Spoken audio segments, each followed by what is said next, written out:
வணக்கம் ஃப்ரெண்ட்ஸ், நான் ARS gaming. இப்போ நம்ம என்ன கண்டென்ட் எடுக்க வந்திருக்கோம்னா, நானும் என் ஃப்ரெண்டும் ஒரு ரூம் மேட்ச் ரெடி போட்டால் தான். இது வந்து ஃபஸ்ட் மேட்ச்சே பீக்கில் வந்து ஹெட்செட் வாங்கிடுவார் தலைவர். இப்போ ரெண்டாவது மேட்ச் என்னன்னா, ரெண்டாவது மேட்ச்சும் அதே தான், ஒட்டாக வச்சு அடிச்சிடுவான். சரி, இவன் அடி வாங்குவான், இதுக்கப்புறம் ஈஸியாக மேட்ச் போய்ட்டு நான் நினச்சேன். கடைசியில் பார்த்தாதுன்றது அவனும் 7க்கு நானும் 7க்கு வந்து கடைசியில் மேட்ச் என்னாச்சுன்னு நீங்களே பாருங்கள். இந்த மேட்ச் நான் ஏதோ ஒரு கற்பனை சரி அடிச்சிடலாம் அப்படின்ற ஒரு எமர்ஜென்சியில் நான் போயிட்டு விளையாடி கேம் விளையாடுறேன். பட் அங்கே நடந்தது என்னன்னா, ஒரு 2 செகண்ட் நீங்களே பார்த்தேன். நானே கொஞ்ச நேரத்தில் அப்படியே நான் ஜெயிச்சிருவேன், டக்குனு அவனை 0ல வச்சு முடிச்சிடலாம் அந்த மாதிரிலாம் நான் நினச்சேன். பட் அது இவ்வளோ லென்த்தாக மேட்ச் ஏற்றிட்டு போவோம், நம்ம இவ்வளோ பெரிய வீடியோ போடுவோம் அப்படின்னு நானே கொஞ்சம் கூட இது பண்ணல, நினச்சி கூட மாறல. ஆனால் கடைசியில் நடந்தது என்னன்னா, அதான் ரொம்ப பெரிய வீடியோ.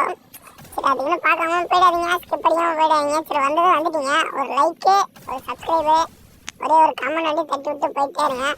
சரி, வாங்க பார்ப்போம். இந்த மேட்ச் எப்படியாவது அடிச்சிடலாம்னு சொல்லிட்டு ரொம்ப முயற்சி பண்ணி உட்பேக்கர்லாம் ஷார்ட்டில் வர வரைக்கும் உட்பேக்கர்லாம் தாண்டினேன். பட் ஆனால் என்ன பண்ணுறது, அவன் போக டேமேஜ் கொடுத்து இல்லை மெடிக்கெட்டு போடவே இடம் விட மாட்டான் சத்தியமாக. அந்த மாதிரி ஆடுறான். நானே கொஞ்ச நேரத்தில் அப்படியே இன்னும் இவன் இந்தளவுக்கு வேகமாக குளோல் போடுறான் அப்படின்னு சொல்லிட்டு நினைச்சேன். நான் வேம்பயர் போட்டு கொஞ்ச நேரம் தான் மெடிக்கெட் ஏற்றுவேன்.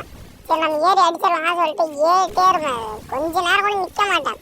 ஏன்னா அவன் திடீர்னு வந்து அடிச்சிட்டானா அப்புறம் மேட்ச் டக்குன்னு போயிடும் சொல்லிட்டு இந்த இடம் நான் எதிரே பார்க்கல. அந்த மாதிரி அடி வீணு போயிட்டு டக்குன்னு அடி வந்துச்சு.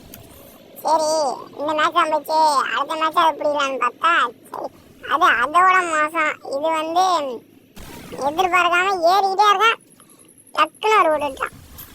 ஆனால் கொஞ்ச நேரத்தில் என்னடா பைப்பில் இந்த மாதிரி ஆடுறான், நம்மளால் ஜெயிக்க முடியாதோ அப்படின்னு நினச்சேன். இந்த மேட்சும் முடிச்சு விட்டான். சரிடா நம்மளால முடியாது, தோற்றுரும் அப்படின்னு நினச்சிக்கும் போது தான் இறங்கி அடித்தான் விட்டாதில்ல, ஒரே அடி தான் மேட்ச் அவுட்டு.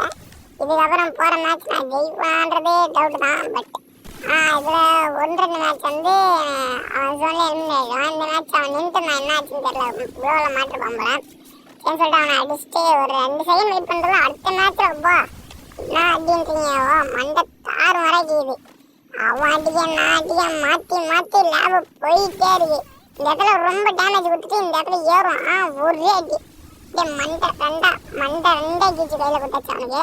சரி, அடுத்த மேட்ச்சு கொஞ்சம் தண்டாளி மாதிரி வரும். அடுத்த மேட்ச்சு இந்த மேட்ச்சும் அவன் தான் ஜெயிப்பான். பட் நான் கொஞ்சம் அவசரப்பட்டு ஏறிட்டேன், அடிச்சிட்டான். சரி, நெக்ஸ்ட் மேட்ச் பார்த்துக்கலாம். நெக்ஸ்ட் அதே மாதிரி நினச்சி நெக்ஸ்ட் மேட்ச்னு சொல்லியே கடைசி வரைக்கும் போயிடும். இந்த மேட்ச் ஜோன்லேயே அவன் செத்துருவான், ஜோன் சொல்லிங்கிறான். அவன் ஜோனில் கம்மி மெடிக்கல் தான் அடி வாங்கிட்டு போனான். இந்த இடத்துல எப்படியாவது முயற்சி பண்ணி அடிச்சோம்னா நினச்சேன், மிஸ் ஆகிடுச்சு. சரி, அவன் 6க்கு போயிட்டான், நம்ம விட்டா கன்ஃபார்ம் தோற்றுருவோம் அப்படின்னு சொல்லிட்டு எப்படியாவது கஷ்டப்பட்டு இந்த இடத்துல அடிப்பேன்.